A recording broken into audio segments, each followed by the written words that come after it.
"200 kilometers north of Kenya's capital Nairobi and just north of the equator lies the town of Nyahururu.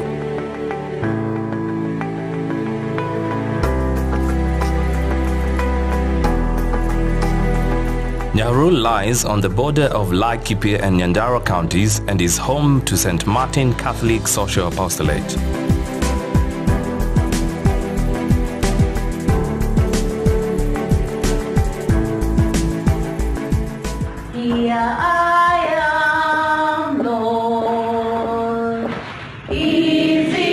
St. Martin aims to strengthen the community's capacity to care for vulnerable people and their midst. To reach this goal, St. Martin has worked with over 600 volunteers, all of whom have been more than dedicated to get involved with the community.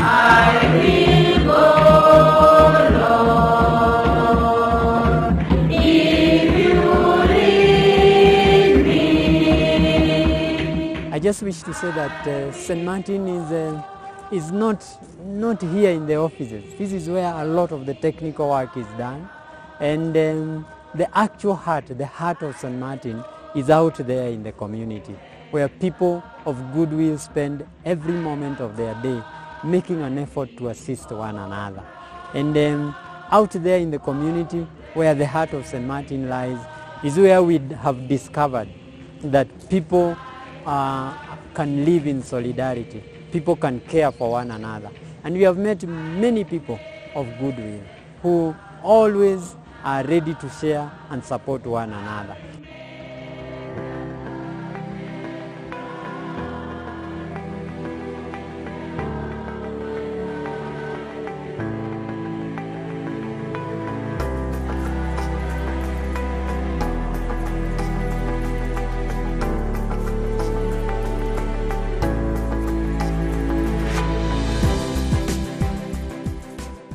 The apostolate recruits and trains volunteers from different locations. They meet once a month to discuss cases they have encountered in their neighborhood.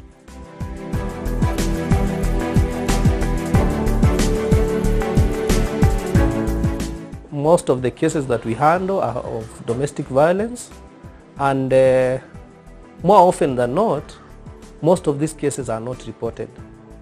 And for those that are reported, you'll find that the beneficiaries do not come out openly to seek for help. Together with the social workers, they decide on how to tackle each case.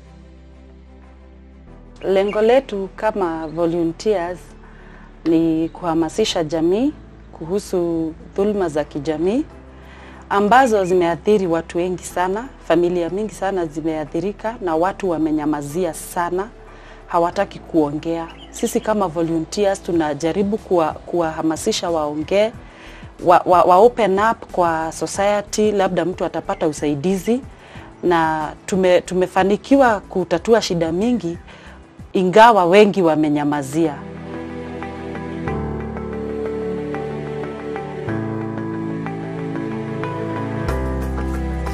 Nilijuana na St. Martin through kupeleka mtoto wangu mazoezi.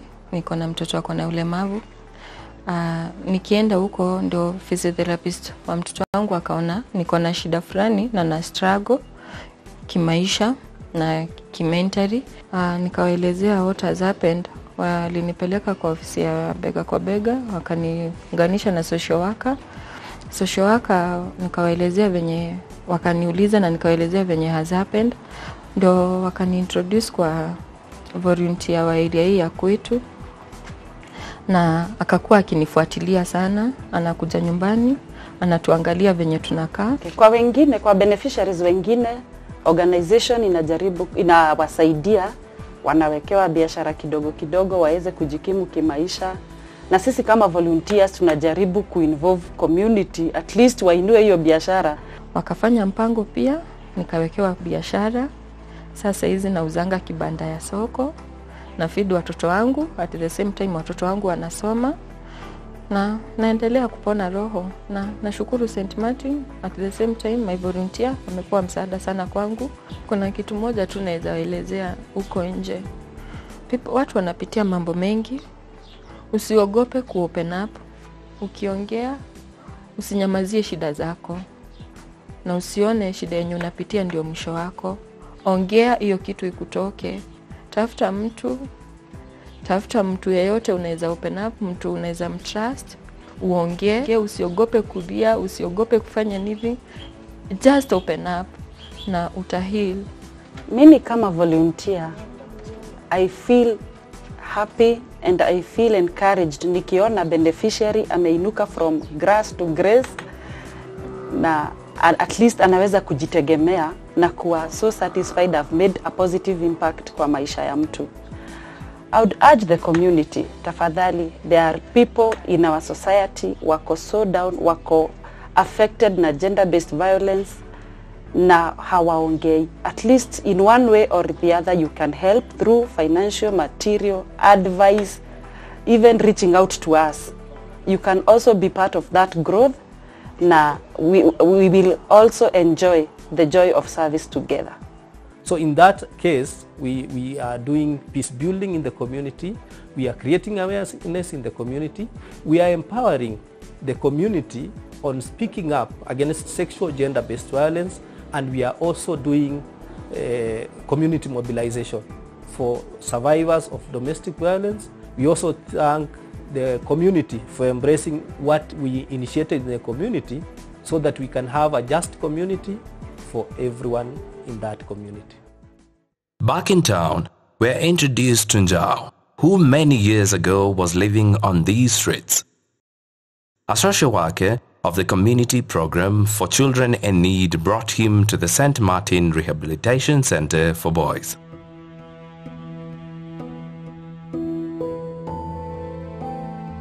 So what normally happens is that when the child is taken from the street, that is the boy, we welcome them to the office where we normally take their case history, their background, and also what the child wants us to do for them.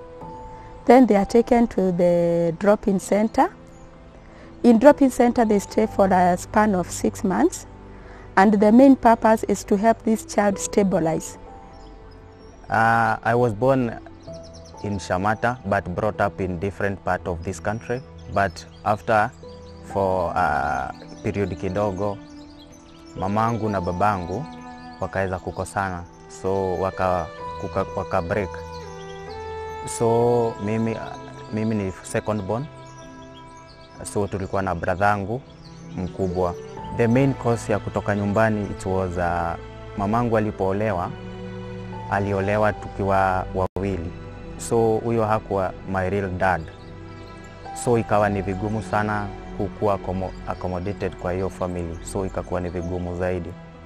So with time tulipo tafuta place ya kujifix, tukaona street was the best place. Life in street ilikuwa very harsh and brutal.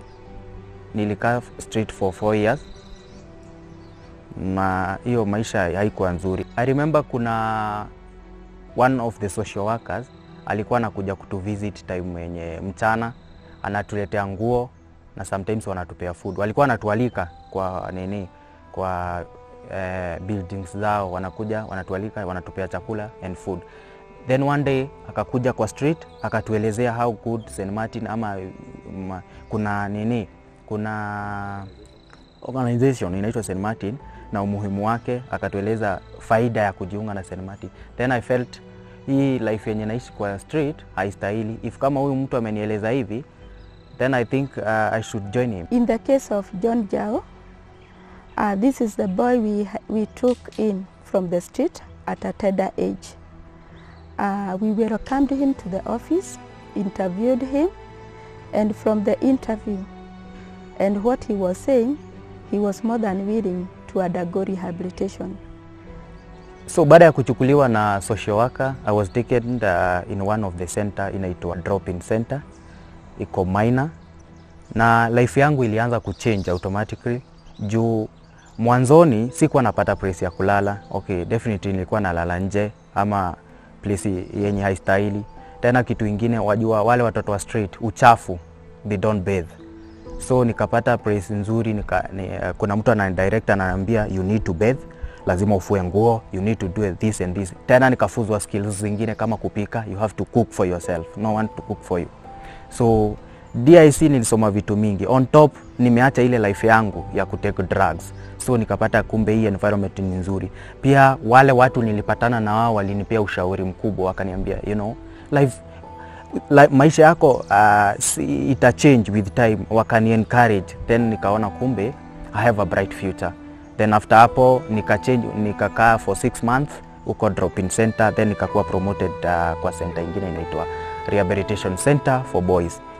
Huko nilipata counseling sana, then nikakuwa prepared to join the family back to the community kwenye nilikuwa nimetoka. So ilikuwa ngumu, lakini wale watu tulikuwa na wao, the teachers, kuna walimu wa huko Rehabilitation Center for Boys, wakani encourage, pia mimi nikafeel ni chance nzuri pia niende nyumbani.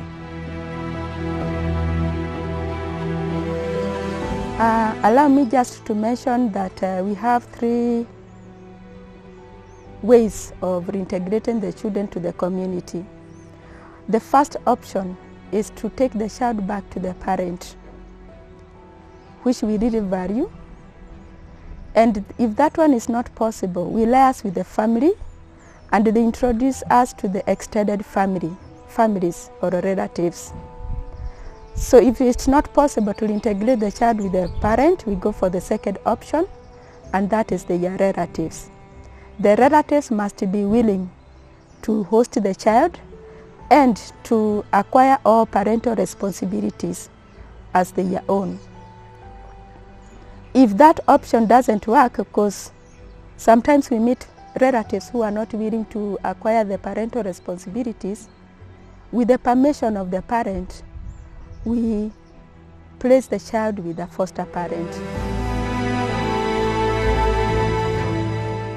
During his stay at the center, St. Martin worked with his family and the wider community towards finding a solution.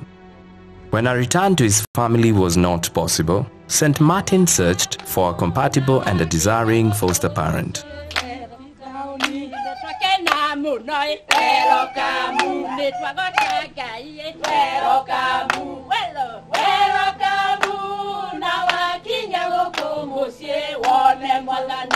Tuonani nake John mokite kanitha-ini St. Martin na makiuria no kwenda guteithia mwana kana no ngenda guikara na mwana, na agikiuria muthuri wakwa na agitikira na tugikana John ni mwana mwega tuikarite nake na ni mwathiki wega wake ni mwathiki muno ona na makaiguithania na ciana ciakwa na guti undu ndingera John ni ndetigagira gukorwo ndina mwana wene kana ngeciria hihi tungĩikarania atia nake kana hihi ndamwira atige gwika undu ni akuona tari mwana wene, no John ni wa mwanya ni undu ona ndingĩmũkania manyitana na ciana ciakwa makaiguithania ciana ciakwa, koguo ndatua kumakania ndamakanagia hamwe ndaugaga atiriri ati uyu anjika uguo to ti mamu, koguo tugikara nake ni ndĩmũteithĩtie nginya cukuru na nginya cukuru agethie akiinuka no nginya ngirakorire kindu gya kuria. Let me say I'm very proud and very happy to be part of this family. Mama Gishuki and Baba Gishuki, I really love you. Nawapenda sana, nyinyi ni wazazi wa maana. Kama isingekuwa ni nyinyi, singekuwa hapa.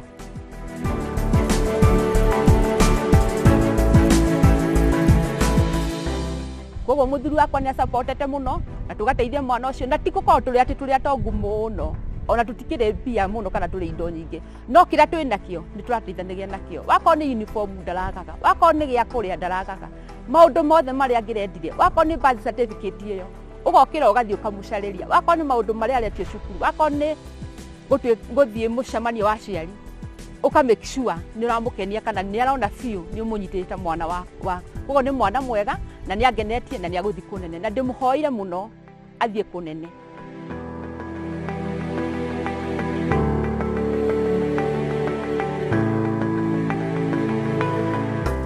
Finally, we visit Githire and his shop, a beneficiary of the community program for addiction and mental health.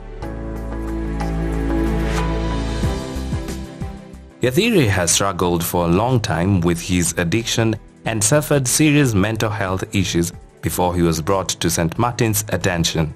A father of two, was born in Nyahururu, living a simple life with my family before everything went haywire. Nikakuwa yani life imeran out of hand.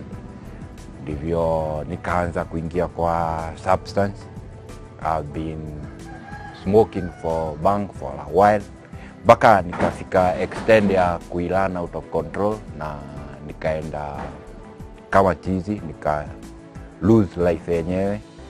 In the mental health program, we do identify and support people and the community who have issues to do with mental illness. Our way of identifying them, because it is not easy, because most of the time they are hidden, we have people who are called community volunteers.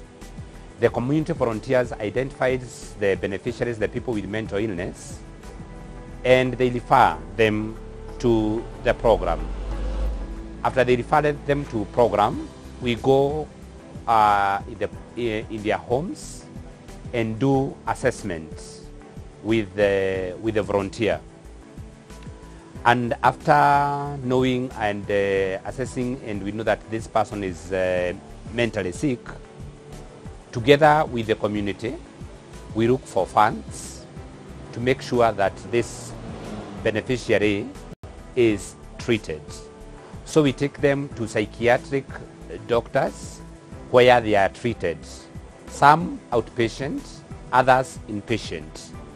So by then nilikuwa na expect ni kitu ya 2 days. Hata nilikuwa nasumbuana sana kutafuta means za kupiga simu juu wenda wazimu wenye walikuwa huko na mimi nilikuwa naona kama I'm in the wrong place. Lakini by then bado sikuwa na understand that was the right place kuwa. Nilirudi kunote sasa after kuheal completely. Nikiwa rehab nilikuwa nauliza na hesabu days, yani siku zenye nitawai toka wakati nilikuwa na 2 months. Naogoja ni weeks ngapi zenye zitafika. But after sasa ku understand what they are trying to do kwa rehab, yani it's of my own good.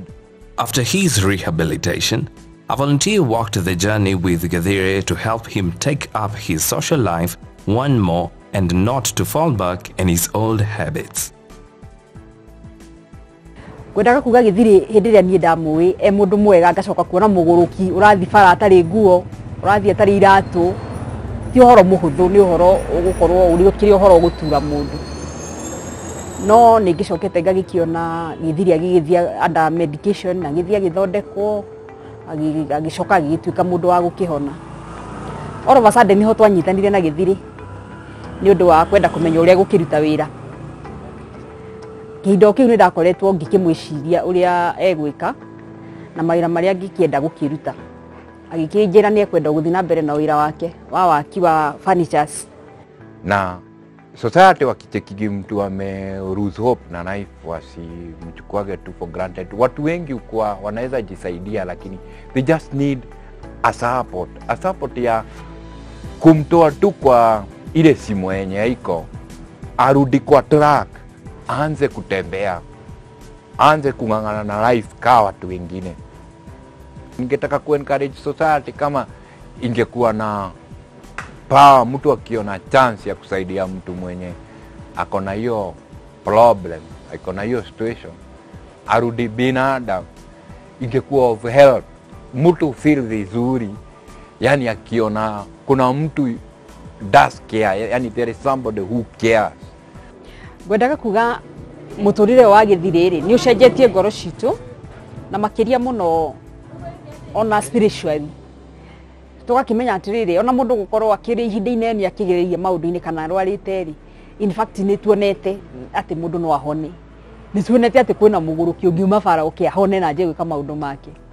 Kenda kuga atia nginya ithuiri ni tucenjetie maundu ma ni matucenjetie inside us magatumona tuhote gukuhiriria Ngai makina ona tuone ciama iria Ngai agĩkoretwo agĩgĩka. Our main aim in St. Martin is to see that these people are rehabilitated, and after rehabilitation, it is not to remain with them, but to reintegrate them back to the community. For example, someone has lived in streets with mental illness for many years. It is to bring them back to the community so that they can continue with their normal life. For example, Gidire was not living with his family, but now I am happy that he is able to live with his children and he is able to take them to school. This is what we want to see coming up in the family, in the community. And we want to encourage the members of the community that they take responsibility of taking care to the people who are mentally sick and let them believe that they can be treated. Although sometimes it's a bit expensive, they can be treated and come back to their normal life and continue with their life as like any other person. Mental health is a new topic in the community and therefore demands a lot of awareness building. St. Martin's has come up with a special committee of well-known persons and representatives of various institutions to help raise these awareness and mobilize funds for the forthcoming project that is projected to be recurrent. Such encounters have been a cornerstone for St. Martin, reaffirming to us that our community involvement and volunteering program is core and needed. Every time something happens in the community, what we do in St. Martin is just to go there and to sensitize people and make people aware of what is happening among them. And we have discovered that through this approach that the people who are vulnerable, the people who are voiceless, the people who have disabilities, people who have mental health, people who have addiction, can become the nucleus that brings people of goodwill around them, and ensuring that people move to create sustainable changes in the community.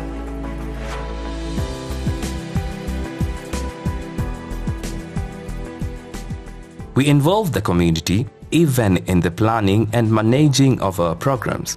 We know that the community has all necessary skills and resources and also a willingness to support a person in need. It just needs the right facilitation to spring into action. Hence our motto, only through community.